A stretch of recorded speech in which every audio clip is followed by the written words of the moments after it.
In this video, I'll be discussing different ways that a narcissist chooses to punish you. Narcissists are constantly seeking revenge. They're constantly punishing their supply sources. They feel that they've been wronged all the time. They have that incredibly frail and fragile ego that takes hit after hit after hit.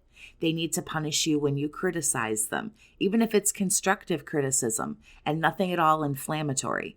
If you ask too many questions, do too much digging and poking around looking for answers, you're going to get punishment. The list is endless. Honestly, they'll do these things whenever they want to. It's all about healing that ego that constantly and consistently gets bruised, whether you're being malicious or you're not. This is all about power and control. So let's talk about some of the things that they do for punishment. One of the most popular things they do, especially after a breakup, is they begin to flaunt their new life.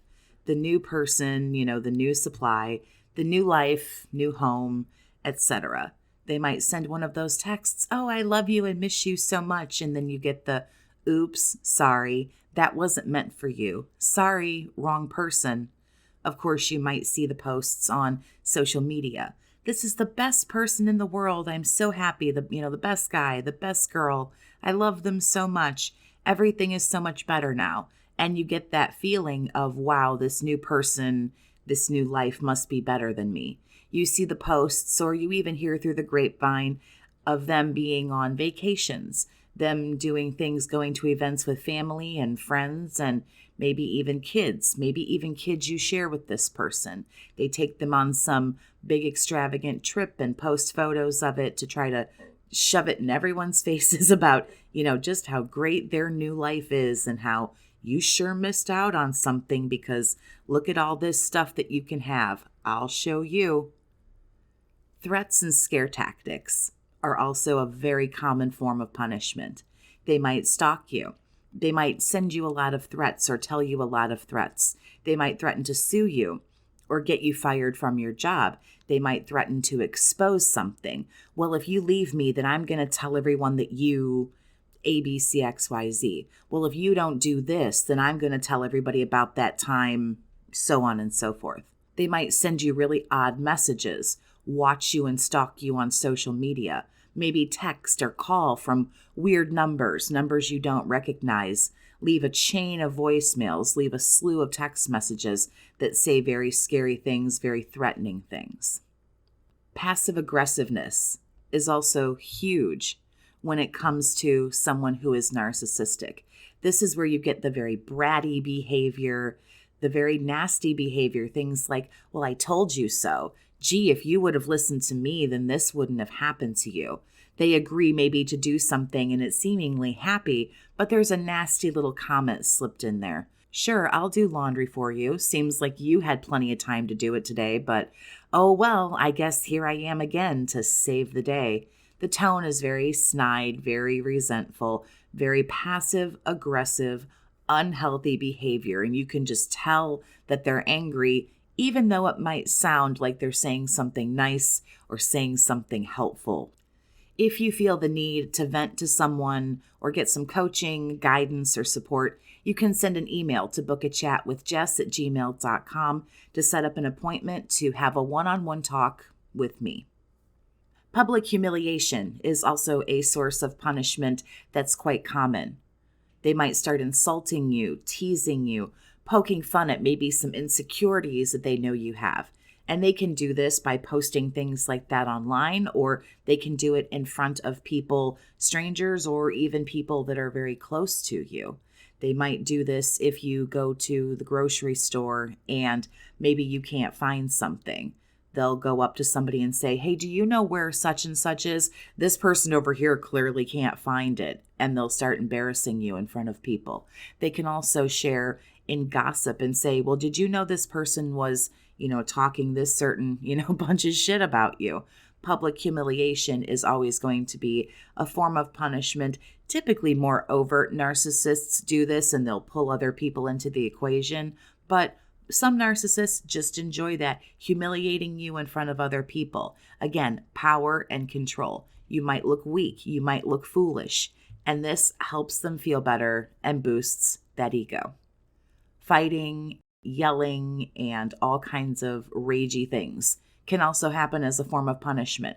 Not all narcissists really rage. This is more of an overt tactic. A covert is a little bit more, I would say, emotionally manipulative. They're going to be a little bit more quiet about their punishment, but some narcs do rage. And the interesting thing about rage is that even when they aren't yelling and screaming and doing all of these things and being very ragey, it will still strike fear in you. Here's the thing. Once it has happened, you know that it could happen again.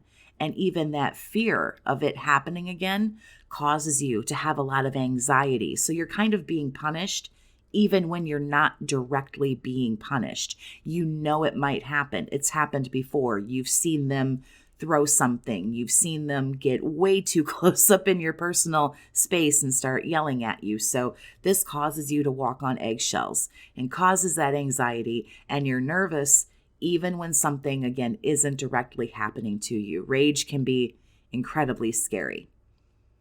A smear campaign. A smear campaign is pretty much always going to happen in every narky relationship, but it is totally a form of punishment. They need everyone on their side, so they talk shit about you, slander you. Again, they do this on social media with their friends, whoever they can reach, to try to do these things to you, to try to ruin your reputation. They're absolutely going to do it. Some of them might get to their entourage, their flying monkeys, and tell them things and get those people to spread gossip or expose certain things about you. Dragging your name through the mud helps prove to the narcissist, see, look how terrible you are, and see, I'm so good. You were the awful one in the relationship. You deserve to have all these bad things happen to you, not me. Withholding is always going to be probably one of the prime ways a narcissist will punish people, because withholding is things like stonewalling, the silent treatment, ghosting, and there's no communication. Well, what do you do in a relationship where there needs to be a team effort and there's no communication? You just kind of go through life on your own. That's not the only thing that they can withhold, of course. I've learned that they withhold things they know you really like. If they know that you really like a certain kind of affection, well, that's exactly what you won't get. If you really like it when they call you on the phone during the workday, you're not going to get those phone calls, whatever it is. They withhold affection. They withhold physical intimacy. They will withhold really anything. It's to get you to chase them for information, beg them to talk to you. What's going on? Please tell me. What did I do wrong? And withholding is really the classic, no, I'm not talking to you. No, I'm not doing this. What really sucks is when they do this, you don't really know in a lot of cases what you've done wrong. Sometimes this comes with a little bit of passive-aggressive behavior where it's like, I'm mad and you should know why. And you should know what to do about this. And you're left incredibly confused and wondering, okay, what happened? What do I do? How do I get out of this? So tell me other ways that really vindictive little narcissists try to get some revenge by punishing people. Share all your thoughts down in the comments. Please like, share, and subscribe if you haven't for more information on narcissistic abuse, awareness, education, support. Thank you so much for listening. Have a great day, survivor, and take care of yourself.